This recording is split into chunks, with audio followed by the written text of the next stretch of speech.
வணக்கம் மக்களே, யாரெல்லாம் எஸ்பிஐ அக்கௌண்ட் வச்சிருக்கீங்களோ அவங்களுக்கெல்லாம் 2 மிக மிக முக்கிய அறிவிப்புகள் வெளியாயிருக்கு.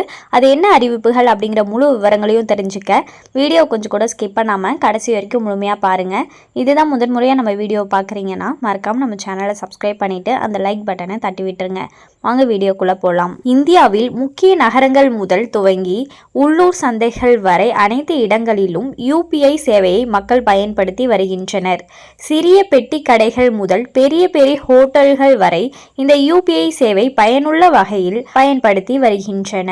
ஆனால் இந்த யூபிஐ சேவையை பயன்படுத்தும் போது மிகவும் கவனமாக இருக்க வேண்டும். அதாவது தினமும் ஏதாவது ஒரு டிஜிட்டல் மோசடி சம்பவம் நடந்து கொண்டேதான் இருக்கிறது. குறிப்பாக ஏதேனும் ஒரு வகையான மோசடி நடைபெற்று பொதுமக்கள் விழிப்புணர்வு பெற்று வரும் நிலையில் மற்றொரு புதிய மோசடி வெளிச்சத்திற்கு வருகிறது. அந்த வகையில் தற்போது ஒரு புதிய வகை மோசடி வெளிச்சத்துக்கு வந்துள்ளது. அதாவது தற்போது நாட்டின் மிகப்பெரிய அரசு வங்கியான பாரத ஸ்டேட் வங்கி அதாவது எஸ்பிஐ ஆனது தனது வாடிக்கையாளர்களுக்கு ஒரு குறுஞ்செய்தி மூலம் எச்சரிக்கையாக இருக்குமாறு வேண்டுகோள் விடுத்துள்ளது. அதன்படி யூபிஐ மூலம் தெரியாத நபர்கள் உங்கள் வங்கி கணக்குக்கு பணம் அனுப்பி அதை திரும்ப பெறுவதற்கான கோரிக்கைகள் வந்தால் எச்சரிக்கையாக இருங்கள். குறிப்பாக சரிபார்ப்பு இல்லாமல் உடனே பணத்தை அனுப்ப யூபிஐ கோரிக்கைகளை ஏற்று ஒப்புதல் அளிக்காதீர்கள் என்று குறிப்பிட்டுள்ளது. குறிப்பாக பல போலி யூபிஐ செயலிகள் ஆப் ஸ்டோரில் கிடைக்கின்றன. இவை உண்மையான யூபிஐ போலவே இருக்கின்றன. சைபர் குற்றவாளிகள் இந்த போலி செயலிகள் மூலம் உங்கள் எண்ணில் பரிவர்த்தனை செய்து அதன் ஸ்கிரீன்ஷாட்டை எடுப்பார்கள். அதன் பின்பு உங்கள் வங்கியின் பெயரில் உங்கள் எண்ணுக்கு யூபிஐ மூலம் பணம் வந்துள்ளதாக ஒரு போலி செய்தியை அனுப்புவார்கள். அடுத்து இந்த குற்றவாளிகள் உங்களை அழைத்து ஸ்கிரீன்ஷாட் மற்றும் செய்தியை காட்டி யூபிஐ மூலம் உங்கள் எண்ணுக்கு தவறுதலாக பணம் அனுப்பியதாக கூறுவார்கள். அதன் பின்னர் சைபர் குற்றவாளிகள் தங்கள் யூபிஐ எண்ணை உங்களுக்கு கொடுத்து பணத்தை விரைவில் திரும்ப கேட்பார்கள். எனவே இது உங்களுக்கும் நடந்தால் கவனமாக இருக்க வேண்டும். அதாவது இது போன்று நிகழும் போது நீங்கள் எந்த அவசர நடவடிக்கைகளையும் எடுக்கக்கூடாது.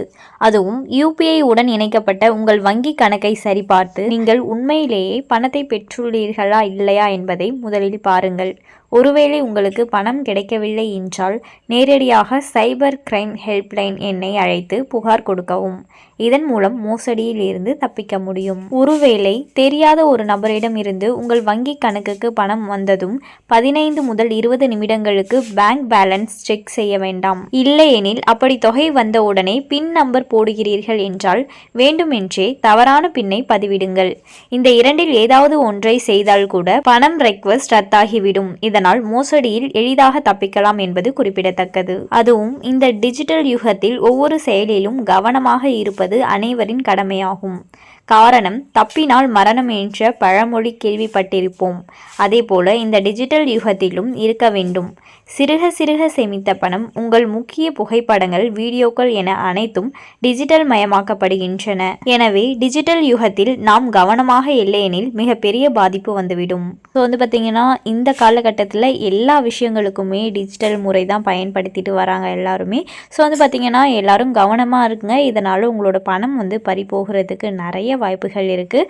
ஸோ உஷாராக இருங்க. அண்ட் மேலும் இது போன்ற அரசாங்கம் சார்ந்த அனைத்து அப்டேட்களையும் உடனுக்குடனே தெரிஞ்சுக்கணும்னு நினச்சிங்கன்னா மறக்காமல் நம்ம சேனலை சப்ஸ்கிரைப் பண்ணி பக்கத்தில் இருக்க பெல் ஐக்கானை கிளிக் பண்ணி அதில் ஆளுங்கிற ஆப்ஷனை செட் பண்ணி வச்சுக்கோங்க. அப்போ தான் நம்ம அப்லோட் பண்ணுற வீடியோ உடனுக்குடனே உங்களுக்கு நோட்டிஃபிகேஷனாக சேரும். அது மட்டும் இல்லாமல் அந்த லைக் பட்டனை தட்டி விட்டுருங்க. தேங்க்ஸ் ஃபார் வாட்சிங்.